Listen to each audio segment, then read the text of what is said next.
British order of 9 angels के काले कारनामों से आप सभी अनुभाग 18 में अवगत हो चुके थे।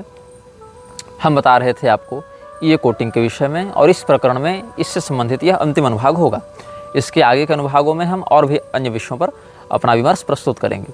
तो ये कोटिंग ने जब ऑर्डर ऑफ 9 एंजल्स में अपना काम प्रारंभ किया था एर्गो के माध्यम से, चूँकि एर्गो वहाँ से जुड़ा हुआ था कथित रूप से, और ये लोग शैतानों को एक्सट्रीम श्रद्धा के साथ, विश्वास के साथ पूजते थे और ह्यूमन सेक्रीफाइस इत्यादि करते थे। बाद में जो ऑर्डो असेंसम एस्टर्नलिस ने इसको जब गोद लिया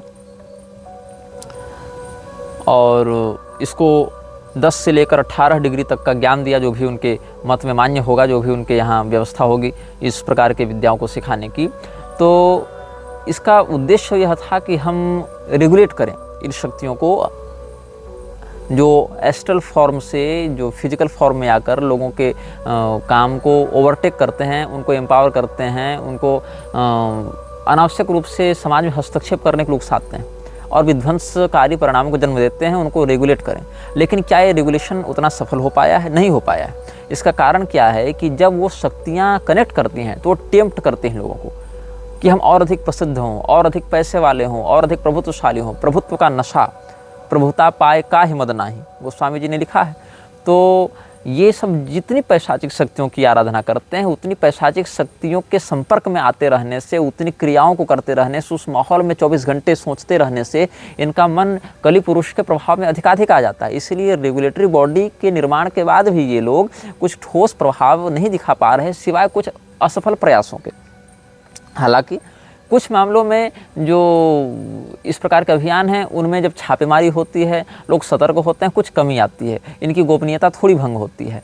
लेकिन अगर इसमें संदेह होता है कि चलो जैसे म्लेच्छराज ने बड़े स्तर पर सरकार को नियंत्रित कर रखा है, तो इनके जब रिचुअल्स हैं उनको जब रेड मारा जाता है तो जो पुलिस आती है, वो जो FBI आती है या जो भी सीक्रेट एजेंसियाँ इनको गिरफ्तार करती हैं या इनके कुकर्मों का पर्दाफाश करती हैं, वो भी तो कहीं ना कहीं म्लेच्छराज की व्यवस्था के अंतर्गत आ रही हैं।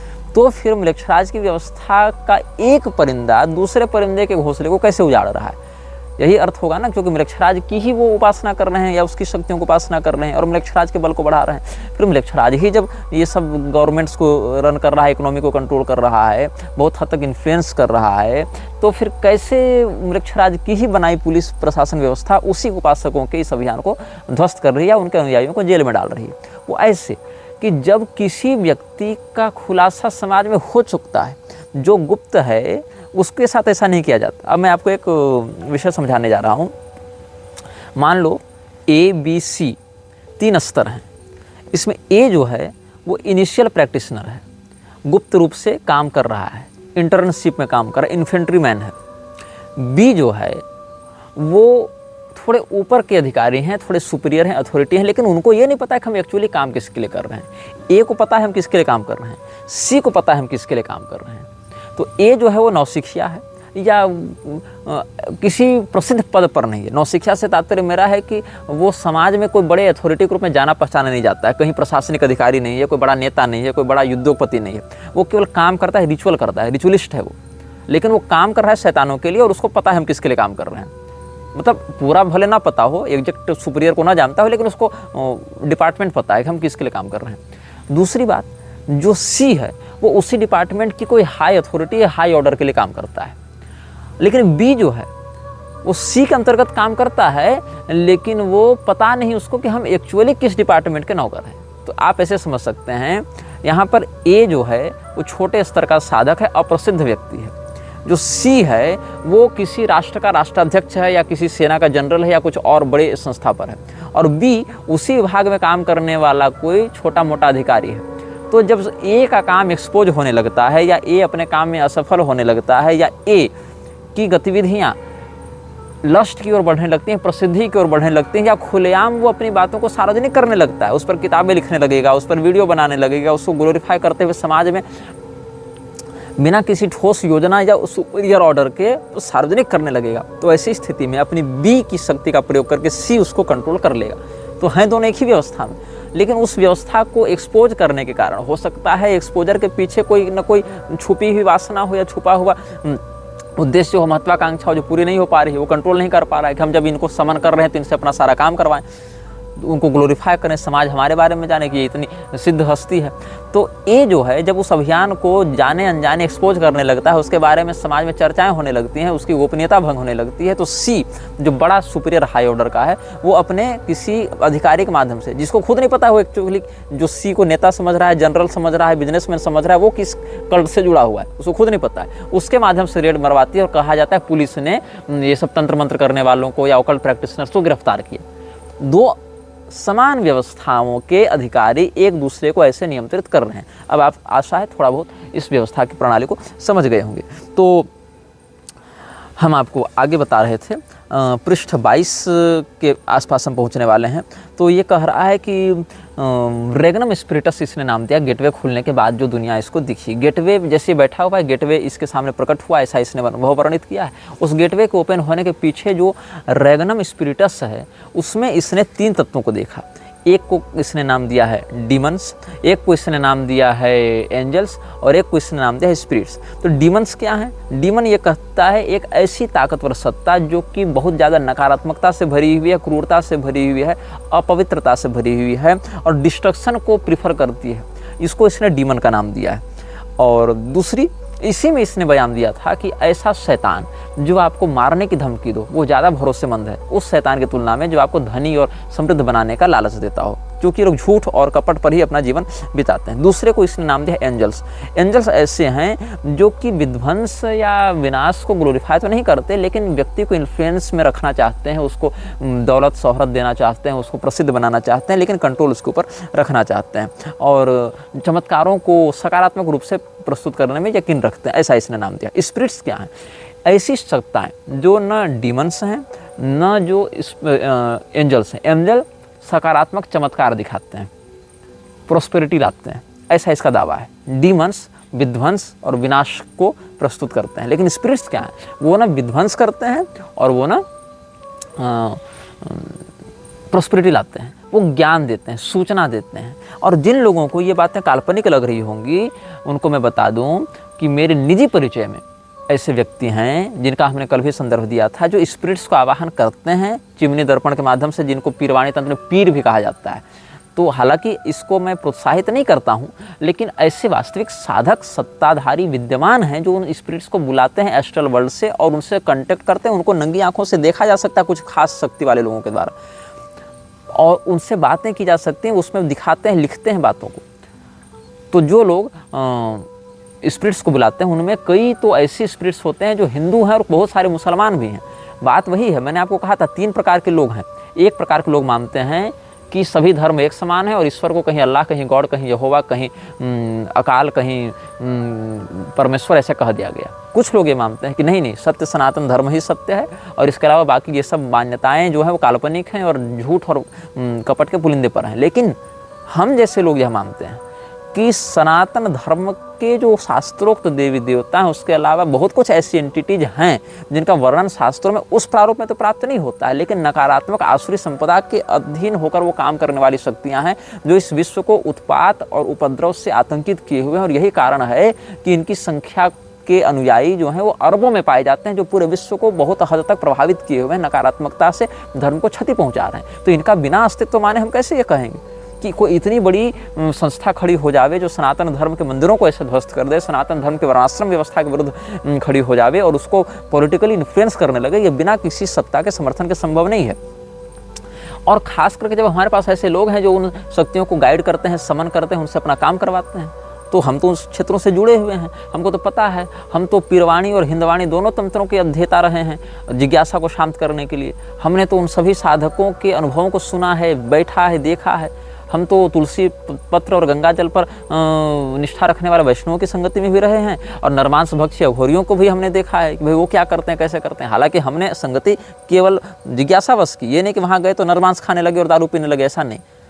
जो हमारा संयम आचार विचार हो तो अपना ही रहेगा, बस हमने देखा कि वो क्या कर रहे हैं, कैसे कर रहे हैं, उनमें क्या बातें हैं, क्या पद्धतियाँ हैं। तो जैसे मैं एक नागा साधु के बारे में बताऊँगा, पूरा नाम नहीं बताऊँगा, भारतीय उपाधि के नागा साधु हैं। वो गए थे मजार जगाने के लिए कलियर शरीफ, हरिद्वार के आगे। अब कलियर शरीफ इस्लामी क्षेत्र है, लेकिन ये नागा साधु होकर वहाँ गए थे, मेरे निजी परिचय में थे। और वहाँ पर ये जिस जिन को सिद्ध करने गए थे वो जिन इनसे सोने की मांग करता था, स्वर्ण की डिमांड कि तुम हमको सोने का टीका ला के दो, सोने का कंगन ला के दो, सोने का कुंडल ला के दो। तो इस जिन को क्या क्यों दें?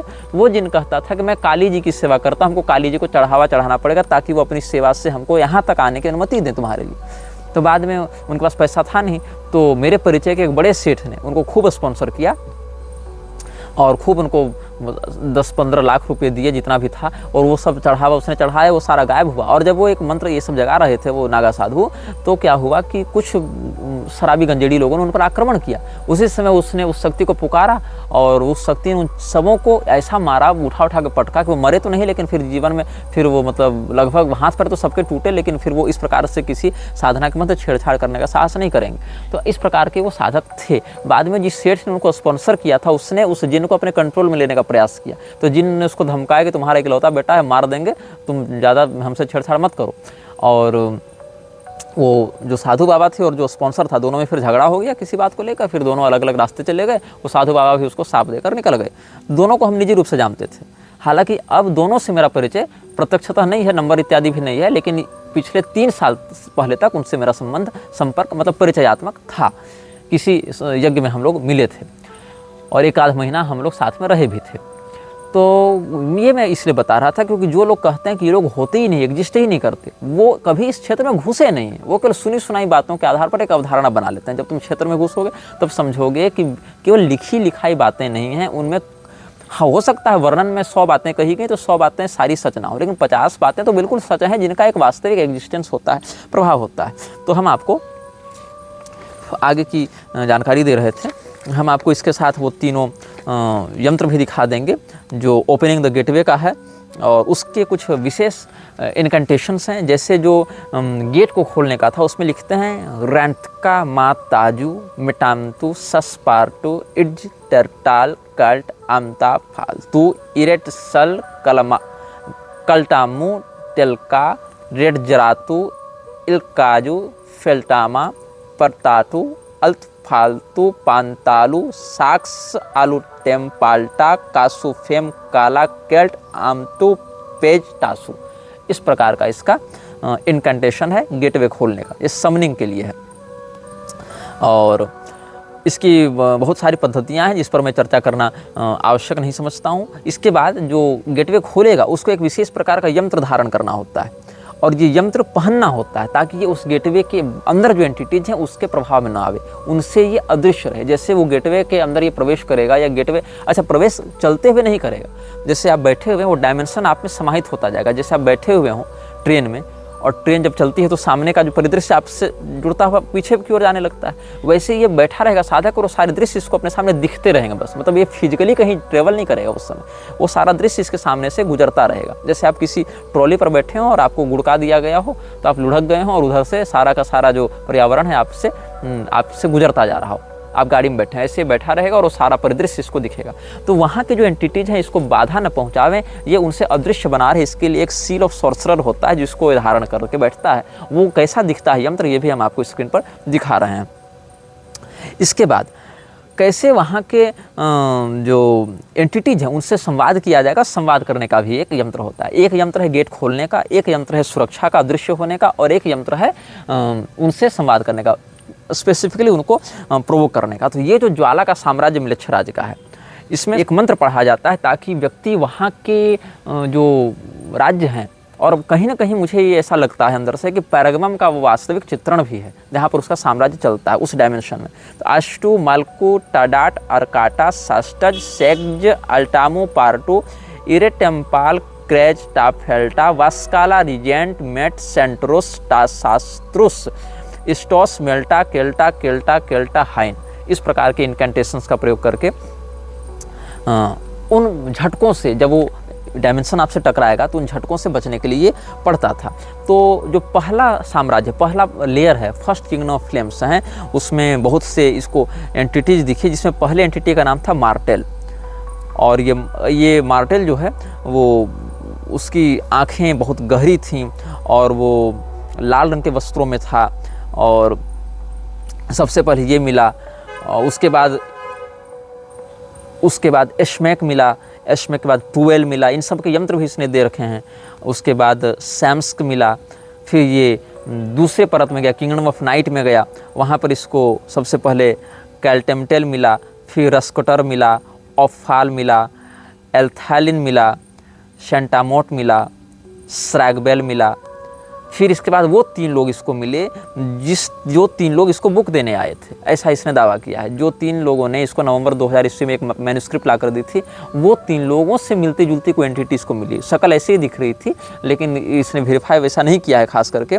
इसमें एक व्यक्ति जो था फेस्टस जो था, उसका चेहरा देखकर लगता था जैसे किसी ने उसको आग में भून दिया हो, जैसे अग्नि से जले हुए किसी मृत्यु को आपने अगर देखा हो, किसी व्यक्ति को जल के मरता हुआ देखा हो, तो उसके शरीर में कैसी कालापन और चमड़ी उधड़ी हुई लगती है, तो उस प्रकार का उसका स्वरूप था। दूसरा था मैटन एक बूढ़े व्यक्ति की आकृति में था और बहुत शांत और सौम्य तरीके से बात करता था। और तीसरा था एट्रन मृत्यु सज्जा पर पड़े हुए एक मरणासन व्यक्ति के स्वरूप में था। इसलिए कहा जाता है कि एट्रन से ज़्यादा बात नहीं करनी चाहिए। It is advised to spend as little time with Atron as possible, as his presence is quite literally sickening.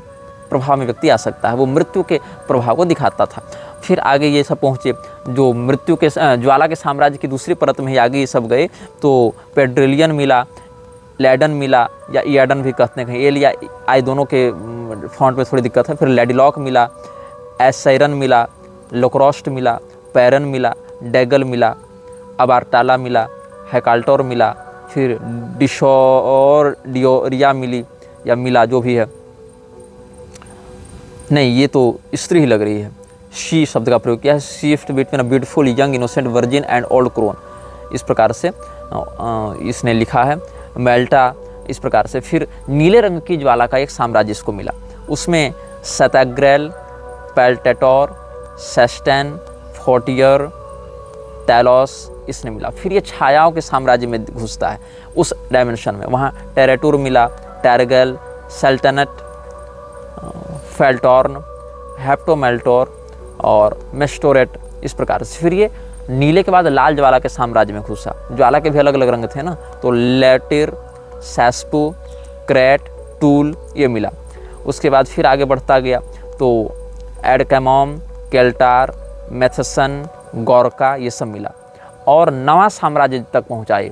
नवे साम्राज्य में जब ये पहुँचा, अलग अलग ज्वालाओं का नवा साम्राज्य जो था, वहाँ जब ये पहुँचा तो एनकिडोरैट, पोंटिमस, सैकेटोस, इसामेल्टा, एल्कालोन, टानाजेल, लेटाना, फ्रोस्टेस्ट, हास्क ये सब उसको दिखे। फिर वापसी में चौथा साम्राज्य जो था ज्वाला का, उसमें जेडकैल, लूटाल, जेरोफ, रैंड का ये सब इसको दिखते हैं। तो इस प्रकार से इसने बहुत कुछ कहा है और अपने अनुभव के विषय में लिखा है। हालांकि इनमें से बहुत से अनुभवों को भ्रामक भी माना जा सकता है, या उसकी उन्माद की अवस्था मानी जा सकती है, या उस माहौल के कारण उत्पन्न हुआ जो हेलुसिनेशन माना जा सकता है, स्किज़ोफ्रेनिक सिग्नल्स भी माने जा सकते हैं। लेकिन इसने सबका सिजिल बताया है, सबका वर्णन किया है, और ये काम ये 3 वर्ष करता रहा, इस प्रकार का काम। और इसके बाद इसने किंगडम्स ऑफ फ्लेम्स नामक पुस्तक में इन सभी बातों का अनुभव वर्णित किया है। अपनी एक रचना में ये कोटिंग ने बहुत कुछ बातों की ओर पाठकों का ध्यान आकृष्ट कराया है, जिसके कुछ भागों में हम आपका ध्यान ले जाना चाहेंगे। वो लिखता है, there is an ancient evil sleeping beneath the earth, however that has been roused by our million man marches, our nuclear murders and our peace keeping blood baths world wide. It is stirring and a dark mist is seeping into our world, intoxicating the youth with violence and murder, clouding the judgment of world leaders and warlords, spewing forth hatred into the air that we breathe. These are the true works of darkness, unsanitized and standing in their full sinister majesty, waiting for the black magician to summon forth their powers and evoke the legions of demons begging to be called. ये कहना चाहता है कि पृथ्वी के अंदर एक पुरानी और बहुत खूंखार शैतानी ताकत सो रही है, जो विश्व के कथित नेताओं और वार लॉर्ड्स के द्वारा जितने भी हत्याएं की जाती हैं, जितने भी क्राइम्स किए जाते हैं, जितने भी इविल्स किए जाते हैं, उन सबों के माध्यम से प्रोवोक हो जाती है, जग रही है, और इस प्रतीक्षा में है कि कब वो अपनी पूरी शैतानी ताकतों के साथ इस पृथ्वी पर अपने साम्राज्य को विकसित करे। तो यहाँ पर जो पंक्ति है, there is an ancient evil sleeping beneath the earth, however that has been roused by our million man marches, our nuclear murders and our peacekeeping bloodbaths worldwide।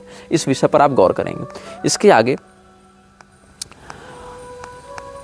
एक प्रकरण जो है इसमें ये लिखता है कि वो जो भी शैतानों के इस प्रकार के उपासक होते हैं, या जो मिलक्षराज शब्द का इसने प्रयोग नहीं किया है, लेकिन वो जो एंसेंट एविल है, प्राचीन जो नकारात्मकता है, वो अलग अलग स्वरूपों में प्राप्त होता है। उसका वर्णन कहता है कि he is the thin pale teen dressed in black with metal in his face, he is the young man और women who burns black candles in his dorm room to influence the results of the mid term, he is the beard and long haired hessian playing guitars and screaming murderous lyrics, he is the figure hidden in the cloak who meets in the desert to summon up evil. यहाँ पे रेगिस्तान में ही शैतान को जगाने की बात कही गई है। He is the priest that has seen too much sin and too little of God, he is the CEO that rules the world at the sharp end of a pen, he is the husband and father whom no one could suspect। इसने बताया है कि किस प्रकार से शैतान के अनुयायी उसको पुकारने के लिए उसके लिए यंत्र का निर्माण करते हैं, और इसमें बैफोमेट नाम से इसने उसको पुकारा है, और उसने एक सर्कल बनाया है, और उस सर्कल के बीच में इसने एक पंचकोण सितारा बनाया। और वो सितारा कैसा है? उस सितारे का जो प्रधान कोण है वो नीचे की ओर मुख किया हुआ है, और उसके अगल बगल दो कोण है, और दाएं बाएं ऊपर दो कोण है। तो ये जो है ऑपोजिट जो पेंटागन इसने बनाया है वो शैतान का प्रतीक है, ऐसा इसने वर्णित किया है। आगे के प्रकरणों में आप देखेंगे इसी पुस्तक में, तो इसने और भी बहुत कुछ चित्र इत्यादि उसके दिए कि वो कैसा दिखता है। एक क्रॉस जैसा ईसाई लोग प्रयोग करते हैं, एक क्रॉस, लेकिन शैतानी शक्तियों को प्रवोक करने के लिए उस क्रॉस के नीचे एक और लाइन खींची जाती है। जैसे ऐसे किया, फिर उसके लिए क्रॉस बनाया, उसके ठीक नीचे एक छोटी सी लाइन उसी के समानांतर और खींची जाती है। ये भी इसने एक साइन बताया। तीसरा है द सिजिल ऑफ सल्फर, उसमें जो क्रॉस है वो क्रॉस वैसा ही रहेगा, लेकिन जो छोटी रेखा रहेगी वो बड़ी रेखा के ऊपर रहेगी, और वो जहाँ पर डंटी समाप्त हो रही है वहाँ इन्फिनिटी का साइन बना रहेगा। इस प्रकार से सिजिल ऑफ सल्फर बनता है, और ये सिजिल ऑफ सल्फर भी पैशाचिक शक्तियों को आकृष्ट करने में बड़ा काम आता है। इसके बाद इसने कहा है कि खून का बड़ा महत्व है शैतानी ताकतों को आकृष्ट कराने में। ब्लड का बहुत अधिक महत्व है, क्योंकि हमारे शरीर में एक ऐसा द्रव बह रहा है जो कि बहुत कुछ ताकतों को प्रोवोक करता है, बहुत कुछ ताकतों से हमारे कनेक्शन को जोड़ने में मदद करता है। इस प्रकार से इसने वर्णित किया है। इसने तीसरे अध्याय में लिखा है एंटरिंग द डार्कनेस, इसमें लिखता है Shiva seats in solitary meditation for 4,320,000,000 years according to the Brahmanic measurement of a kalpa, yet at the end of the long meditation with the power such discipline has generated and stored, Shiva opens up his dreaded third eye out of which flows pure destruction, bringing the whole of creation to silence। Shiva ji का यहाँ वर्णन करता है कि ब्रह्मा की एक कल्प तक वो समाधि में रहते हैं, ऐसा ही वर्णन कर रहा है। अब ये क्या कहता है कि भगवान शिव ब्रह्मा के एक कल्प तक साधना तपस्या में रहते हैं, मतलब समाधि में रहते हैं। ऐसे शिव जी का एक स्वरूप सदैव जगा रहता है, सक्रिय रहता है। जो भक्त उनकी आराधना करते हैं उनको वरदान देने के लिए, नहीं तो पता चला शिव जी तो सोए हैं तो पूजा किसकी कर रहे हो। और एक स्वरूप में भगवान महादेव नित्य समाधि की स्थिति में रहते हैं। उनका काम जब संहारक रूप में प्रस्तुत होना होगा तभी वो जगेंगे, ये एक दूसरा स्वरूप होता है। तो उस स्वरूप में एक कल्प तक 4,32,00,000,000 वर्षों तक ध्यान में लगे रहने के बाद भी शिव जी जब तीसरा नेत्र खोलते हैं तो उतने अनुशासन के बाद भी उनमें वह इच्छा या वह सामर्थ्य होता है कि वो पूरे विश्व को, पूरे ब्रह्मांड को अपनी एक दृष्टि से भस्मीभूत कर दें, ये वो कह रहा है। तो ऐसे ही आवश्यक नहीं, इसके मत में, इस मत का हम समर्थन या विरोध करने के लिए बात नहीं बता रहे, मैं इसके मन की बात बता रहा हूँ। ये कह रहा है कि जब शिव जी 4,32,00,000,000 वर्षों तक साधना तपस्या करने के बाद भी जब आँख खोलते हैं तो उस आँख से विनाश हो सकता है तीसरे नेत्र से। तो ये सब जो इविल जो उनकी अपेक्षा बहुत कम समय से हैं, वो क्या अपने आप को उतने निष्क्रिय रखकर सत्व संपन्न हो जाएंगे या लोगों के विकास को बढ़ावा देने लगेंगे, ऐसा इसका कहने का अर्थ है। हालांकि भगवान शिव के वास्तविक करुणा में विग्रह से अवगत नहीं था, इसने केवल संहारकर्ता के प्रधान से सृजन रक्षण हरण विश्वम दद्रे संज्ञाम क्रियोजिताम, तो केवल संहारकर्ता के रूप में उनकी परिकल्पना करके ये बात कही। फिर इसने एक बात कही है कि हमारे शरीर में सर्प का वास है।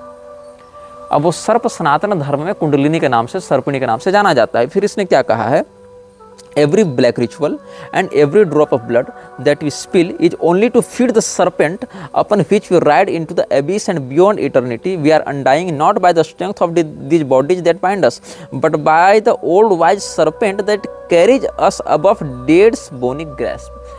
हम लोग इन शरीर के माध्यम से जीवित या मृत नहीं होते या परलोक यात्रा नहीं करते, हम उस प्राचीन सर्प के ऊपर आरूढ़ होकर ये सब करते हैं। The Vedas teach the principle and practice of raising the serpent kundalini, thereby connecting and empowering the chakras to maximum potential. This is usually done through years of yogic discipline. The final culmination of the kundalini power, thrusting the soul from the body through the crown chakra. The liberated soul then, it is said, to cross over the highest heaven, meeting with Krishna and entering into a realm of godly delight. यहाँ भगवान कृष्ण को परमात्मा के रूप में संबोधित करते हुए कहता है कि वेदों के अनुसार कुंडलिनी शक्ति को यौगिक क्रियाओं के दीर्घकालिक अभ्यास से लोग जगाते हैं, और उस कुंडलिनी के अभ्यास से जब चेतना सहस्रार का भेदन करके आकाश में जाती है तो ब्रह्म पद को प्राप्त होती है। यहाँ परमात्मा का वाचक ये भगवान कृष्ण से कर रहा है ये कोटिंग। लेकिन ये यह भी कहता है कि जितने शैतान के पूजक होते हैं वो सब अपने खून की प्रत्येक बूंद से उसी सर्पिणी को संतुष्ट करने का प्रयास करते रहते हैं, मतलब उसी ऊर्जा को नकारात्मकता से भरने का प्रयास करते रहते हैं, उन्हीं काले रिचुअल्स का आश्रय लेकर, ताकि उसकी शक्तियों का प्रयोग करके हम उन शैतानों से कनेक्शन बना सकें और वो शैतान हमारे शरीर में प्रवेश कर सकें उन्हीं चक्रों के माध्यम से। ये कोटिंग ने एक बात बड़े दावे से कही है कि हमारे शरीर में जहाँ भी तामसिक शक्तियाँ प्रवेश करती हैं वहीं से करती हैं जहाँ हमारे चक्र होते हैं, और उन चक्रों में कोई न कोई इम्प्यूरिटी होती है, कोई न कोई लूप होता है, कोई न कोई एक ऐसा अवकाश होता है, कोई मर्म छिद्र होता है जहाँ से वो शैतान हमारे शरीर में प्रवेश करते हैं और जहाँ से हमें पोसेस करते हैं। और उन चक्रों में, जिस चक्र में जिस नकारात्मक शक्ति का वास होता है, शैतान जहाँ से प्रवेश करता है उससे संबंधित अंगों को वो बहुत जल्दी प्रभावित करता है। ये इसने अपनी पुस्तकों में दावा किया है। ये कोटिंग यह दावा करता है कि जिन शैतानों की यह बात कर रहा है, जिन एंटिटीज को ये प्रोवोक कर रहा है या जो इस संसार को प्रभावित कर रही हैं, उन सभी एंटिटीज का अस्तित्व टीवी से नहीं फैला है। जिस समय लोगों को यह नहीं पता था कि सैटेलाइट क्या होते हैं, टीवी क्या होते हैं, उसमें भी शक्तियाँ थी। Before the first alphabet was imprinted in clay और the first symbol was etched in stone, we knew of the demons. ऐसा नहीं कि किसी ने कोई सिजिल बताया तब ये शैतान पैदा हो गए, या कोई किसी ने वर्णमाला किसी को सिखा दी तब इनका अस्तित्व आ गया। मतलब मंत्र के व्यवहार में आने से पहले, इन निशानों के व्यवहार में आने से पहले भी इनका अस्तित्व था। No church needed to direct their ears to be shrieking in the south west wind, nor did the people need a priest to show them the dead bodies of their deceased neighbours, और there was no big screen और TV set to dictate the shape the devil would take when he was rising, yet he still would rise. ऐसा नहीं कि कोई बड़ी बड़ी church और पादरियों के सम्मेलन में जाकर लोग बताते थे ईसाइयों के यहाँ कि ये शैतान ऐसा दिखता है वैसा दिखता है, तब से ये हैं। मतलब चर्च की पैदाइश से पहले, इस्लाम की पैदाइश से पहले या यहूदियत की पैदाइश से पहले भी ये लोग थे, और ये शक्तियाँ प्रभावी थी, काम करती थी। बस अलग अलग समयों में अलग अलग सभ्यताओं के माध्यम से इनसे संपर्क करने का तरीका बदलता गया, लेकिन ये इनकी नकारात्मकता, इनका जो सिनिस्टर ग्रीड है या सिनिस्टर लस्ट है वो नहीं बदला है। तो आगे के प्रकरणों में इसने यह कहा कि in less spiritually restrictive times and places such as India between 1500 BCE and 300 BCE, a greater understanding of demons is gained through the study of Vedic text and their companion, the Bhagavad Gita.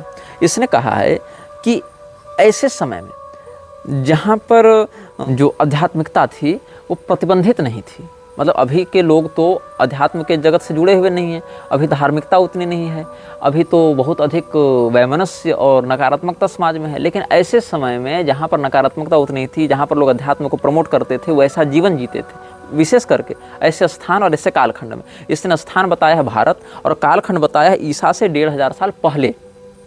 तो ईसा से 1500 साल पहले बौद्धों का भी उतना आतंक नहीं था, बौद्धों जैनियों का भी आतंक उतना नहीं था।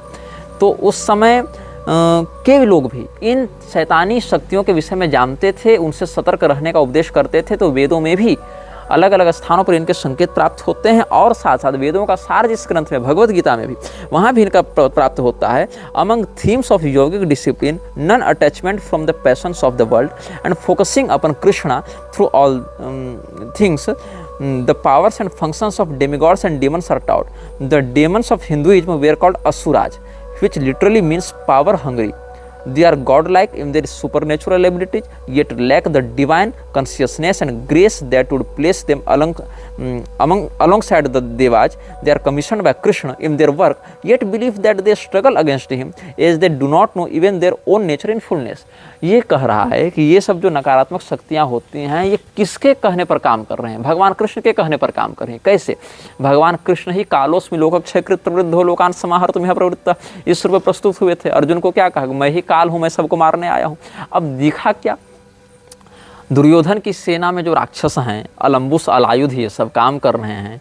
भीष्म पितामह, द्रोणाचार्य, कर्ण इत्यादि को जिन्होंने पोसेस कर रखा है, जिनका वर्णन महाभारत में भी प्राप्त होता है, ऐसे राक्षसों को क्या लग रहा था कि हम तो अपने लिए कर रहे हैं, हम धर्म के विरुद्ध कार्य कर रहे हैं, हम तो कृष्ण के विरुद्ध कार्य कर रहे हैं। क्योंकि कृष्ण पांडवों के पक्ष में है, हम दुर्योधन के पक्ष में। तो उनको क्या लगता था कि हम कृष्ण के विरुद्ध कार्य कर रहे हैं। लेकिन ये सब भगवान कृष्ण की इच्छा से ही कर रहे थे।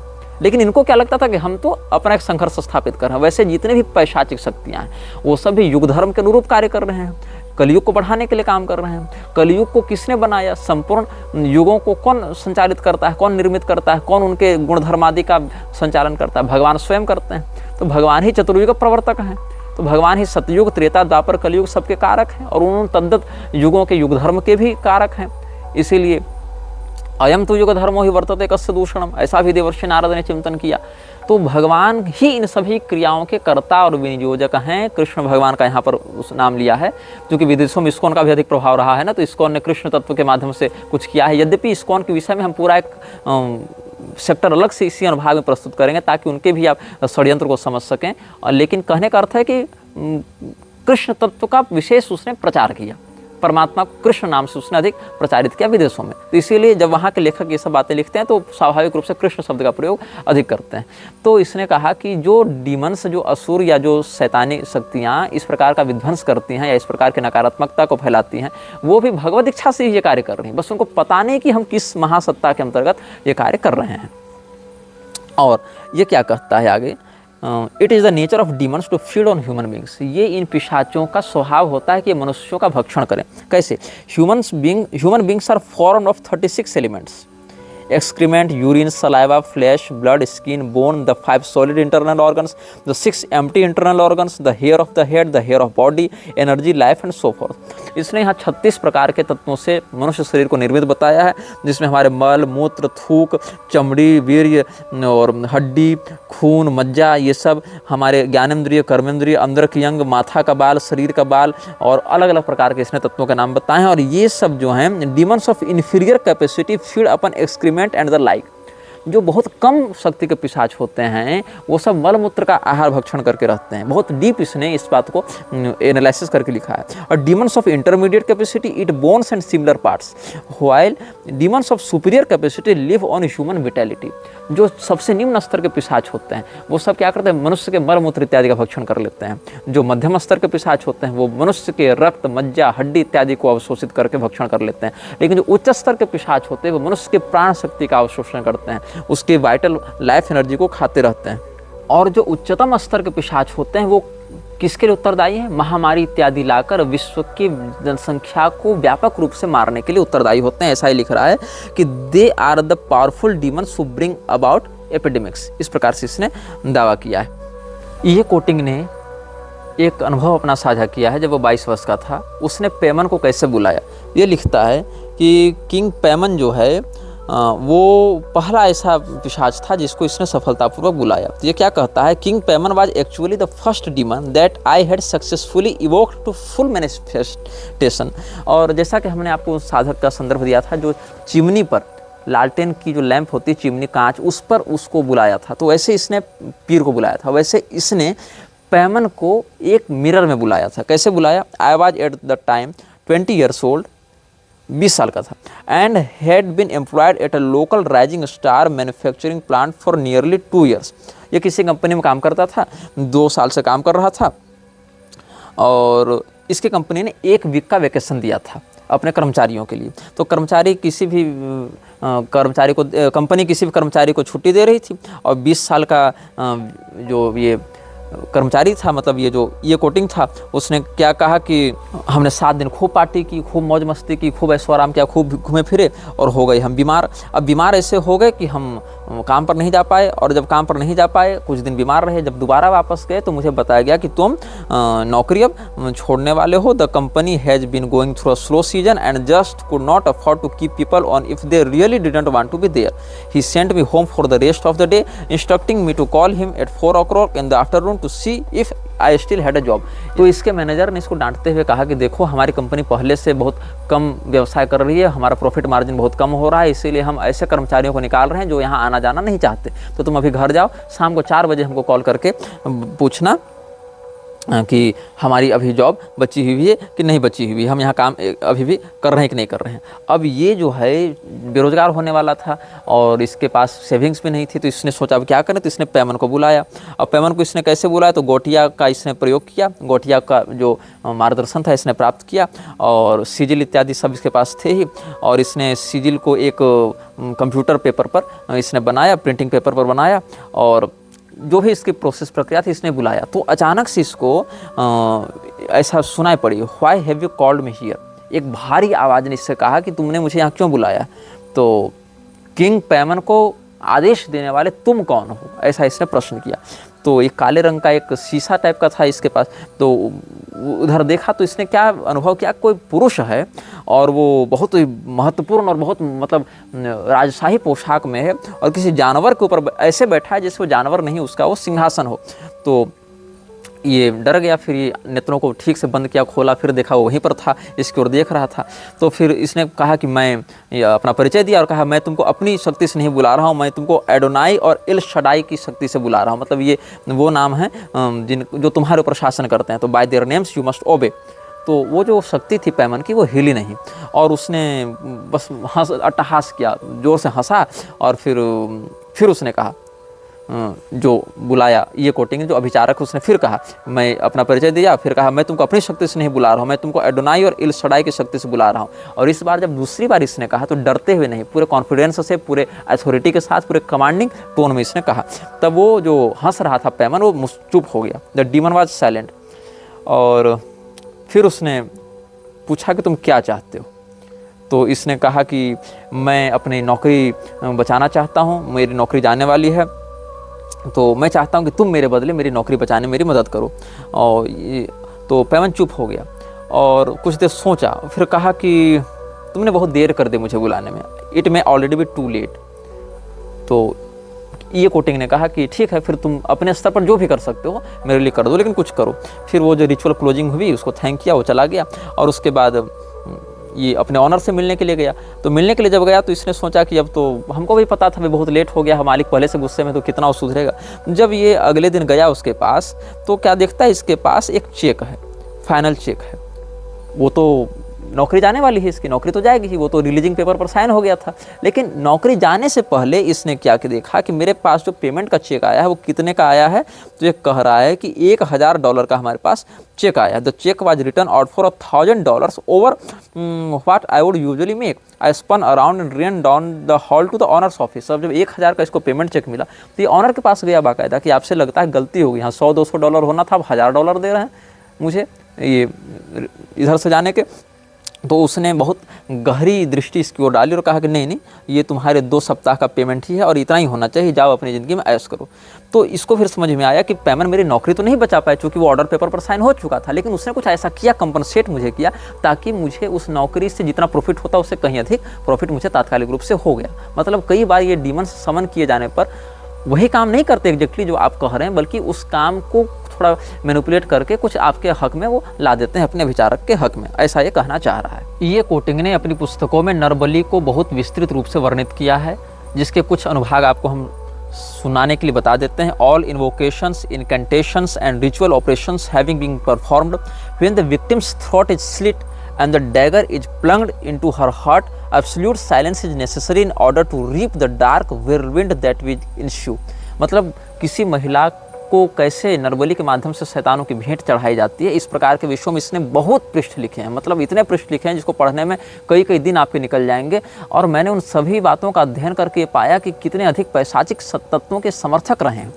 और यद्यपि ये कोटिंग ने अपने पुस्तकों में कई बार इन बातों का खंडन किया है, निषेध किया है। जैसे कि इसने कहा, such rites do not take place, not in this time, not by any serious black magician, इस प्रकार से।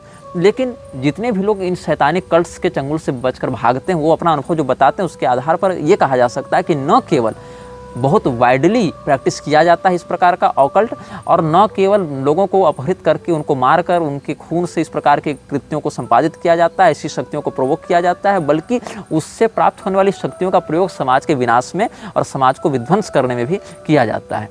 तो ये कोटिंग वस्तुतः ऑर्डो एसेंसम एस्टर्नैलिस का 18th डिग्री होल्डर होने के बाद भी, रेगुलेटरी बॉडी का एक प्रधान अधिकारी होने के बाद भी उतने प्रगल्भता से इस अभियान के समर्थन में काम नहीं कर पाया जो इससे अपेक्षित था, जिसका दुष्परिणाम आपको बहुत व्यापक रूप से देखने को मिल रहा है। ये कोटिंग के अनुभवों को और उसके द्वारा जितने विस्तार से शैतानी पद्धतियों का वर्णन किया गया है उसको सुनकर एक हत्या की गई थी, एक वास्तविक नरबली दी गई थी एक लड़की की।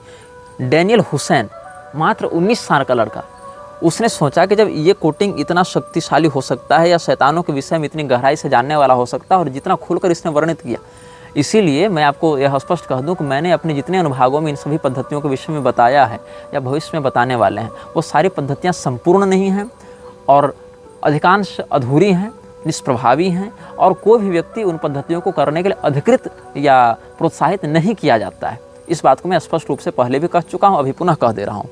ये केवल सूचना को देने के लिए और उन विषयों को समझने के लिए प्रेजेंटेशन के रूप में दिया जा रहा है, ताकि उन विषयों में आपकी जानकारी बढ़े। ये प्रैक्टिस करने की मैं न अनुमति देता हूँ, न इस बात का समर्थन करता हूँ। तो डैनियल हुसैन जो मात्र 19 साल का था, उसने बीवा हेनरी और निकोल स्मॉलमैन को नॉर्थ लंदन के वेम्बली पार्क में मारा जून 2020 में। अभी 4-5 साल पहले, जून 2020 में, जब कोरोना अपने पीक पर था, तब उसने इनको उठाया, बीवा हेनरी और निकोल स्मॉलमैन को डैनियल हुसैन नाम के 19 साल के युवक ने, और उनकी बलि दे दी। बाद में हुसैन को गिरफ्तार किया गया और उसको उम्र कैद की सज़ा मिली। कितने वर्ष की सज़ा? 35 वर्ष वो जेल में रहेगा। तो 19 साल का लड़का 35 साल जेल में रहेगा, तो 55 साल लगभग जेल में रहा। कुछ ट्रायल में भी समय लगेगा। 55 साल की उम्र में वो रिहा होगा, ऐसा कहा गया है, जिसमें 30 साल अभी उसके जेल के और बचे हुए हैं। तो the trial heard of a demonic pact in which he committed to sacrificing women in return for money and power. जब जांच चल रही थी तो जांच एजेंसियों ने इसके घर से एक पैक्ट बरामद किया। जैसा कि मैंने आपको बताया था, बहुत सारे शैतान पैक्ट बनवाते हैं, जैसे कि बेलेथ वगैरह जब 20 साल का एग्रीमेंट करते हैं तो क्या कहते हैं, हम तुमको मनी देंगे, पावर देंगे और बदले में एक पैक्ट साइन कराएंगे। या जो हमने आपको एस्मोडियस की बात कही थी, एमेमन की बात की थी, वो सभी पैक्ट बनवाते हैं कि तुम हमारा मंदिर बनवाओ, तुम हमारा जो है वो नित्य बलिदान करो, ये सब पैक्ट बनवाते हैं। तो इसके साथ पैक्ट क्या बनाया गया था? इसको कहा गया था कि मैं तुमको पैसा दूंगा, मैं तुमको ताकत दौलत सब दूंगा, इसके बदले तुम छोटी उम्र की लड़कियों की बलि देना। एक बलि नहीं, मासिक बलि देना। प्रत्येक महीने एक लड़की मुझे चाहिए, और अगर एक बार में न दे सको तो 6 महीने में एक बार देना, लेकिन एक ही बार 6 बलि देना। मतलब प्रत्येक महीने एक बलि दो या 6-6 महीने में बलि दो, लेकिन जब 6ठे महीने में बलि दोगे तो एक साथ 6 लड़कियों की बलि दोगे। ऐसा इसने पैक्ट साइन कर रखा था डीमंस के साथ। और यही कारण है कि फेसबुक पर ये कोटिंग को अस्थायी रूप से प्रतिबंधित कर दिया गया। यूट्यूब पर और इंस्टाग्राम पर भी ये कोटिंग को अस्थायी रूप से प्रतिबंधित कर दिया गया। तो कोटिंग को भी गिरफ्तार किया गया ऊटा से, अमेरिका की ऊटा से, और उसकी जब जांच पड़ताल की गई तो पता चला कि उसने अपनी वास्तविक पहचान छिपाई थी। क्योंकि ये लोग सीक्रेट सोसाइटी के लिए काम करते हैं तो अपनी वास्तविक नाम कैसे उजागर करते, तो जांच पड़ताल में फिर पता चला कि इसका वास्तविक नाम था मैथ्यू लॉरेंस, और ये व्यक्ति हथियारों की तस्करी और ड्रग की तस्करी से भी जुड़ा हुआ था। और the text was written for an American Satanist group Temple of Blood which is part of the order of 9 angels, an organisation linked to multiple UK terrorism cases. जो उसके यहाँ से एक जो टेक्स्ट बरामद हुआ था उसमें से एक हिस्सा यह था, मोर्स मर्डरर जो था इयान ब्रैडी, जो कि 1960 में 5 बच्चों की हत्या करके गिरफ्तार हुआ था, उससे संबंधित था। और वहाँ पर American Satanist group Temple of Blood, जो नाम है एक ग्रुप का, जो शैतानों को उपासक है, अमेरिका में काम करते हैं, और जिसकी अम्ब्रेला कॉरपोरेशन का नाम है ऑर्डर ऑफ 9 एंजल्स, वहाँ से इसका संबंध प्राप्त हुआ था। तो जिस समय हुसैन को, डैनियल हुसैन को छोटी उम्र की लड़कियां नहीं मिली थीं बलि देने के लिए, उस समय उसने बीवा हेनरी को उठाया। बीवा हेनरी अपना 46वां जन्मदिन मना रही थी अपनी बहन निकोल स्मॉलमैन के साथ, और ये लोग दोनों अपने स्थानीय पार्क में मिलने वाले थे दोस्तों के साथ पिकनिक मनाने के लिए। लेकिन 3 दिन पहले जो सर्विलांस कैमरा वगैरह लगे थे, वहाँ से पता चला कि हुसैन कैंडल और ये चाकू इत्यादि लेकर आया था, और कैंडल चाकू दोनों एक साथ क्यों को लेके जा रहा है सुपर मार्केट में, इस प्रकार का जो वीडियो मिला तो उससे लोगों को संदेह हुआ। तो इसको एक रिटर्न पैक्ट मिला पुलिस को उसके घर से, जहाँ पर ये कहा गया था कि उसने लूसीफूज के साथ या लूसीफर के साथ एक पैक्ट किया था, डेमोनिक कॉन्ट्रैक्ट किया था। Hussain has entered into a demonic contract with Lucifer promising to sacrifice a minimum of 6 people only women every 6 months, इस प्रकार से न्यूनतम इतना। और ये कहा गया कि वेम्पायर बनना चाहता था और साइकिक वेम्पायर बनने के पद्धति को बढ़ावा दे रहा था। और ये कोटिंग ने वेम्पायर कैसे बना जाता है, कैसे खून पिया जाता है, किस किस अवस्था में किस किस महिला को अपने प्यार के जाल में फंसाकर उनका खून पिया जाता है, इसके विषय में बहुत कुछ लिखा है। तो भारत में जो लव जिहाद चल रहा है, छोटी बच्चियों को प्रेम में फंसाकर वासना के अंधेरे कुएं में ढकेल कर उनको काट कर उनकी अंगों के साथ जो क्रिया की जाती है, उसमें केवल छोटे छोटे टुकड़े नहीं किए जाते, वो टुकड़े किसी रिचुअल के तहत बहुत पैक्ट बनाकर किए जाते हैं उन शैतानी शक्तियों को प्रोवोक करने के लिए। तो वर्तमान में ये कोटिंग जेल में है और उसकी जो रेगुलेटरी बॉडी थी वो बिल्कुल काम नहीं आई, सिवाय एक क्योस क्रिएट करने के और लोगों की जिंदगी में हत्या और बलात्कार जैसे घृणित घटनाओं को अंजाम देने के। यह वीडियो जल्द ही हटा दिया जा सकता है। कृपया थर्ड पार्टी ऐप्स का उपयोग करके डाउनलोड करें। आप इस वीडियो को अपने चैनल पर फिर से अपलोड भी कर सकते हैं।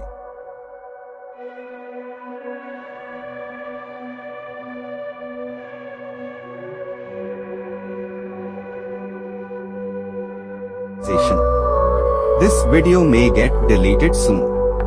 Please download using third-party apps. You may also re-upload this video on your channels. Thank you.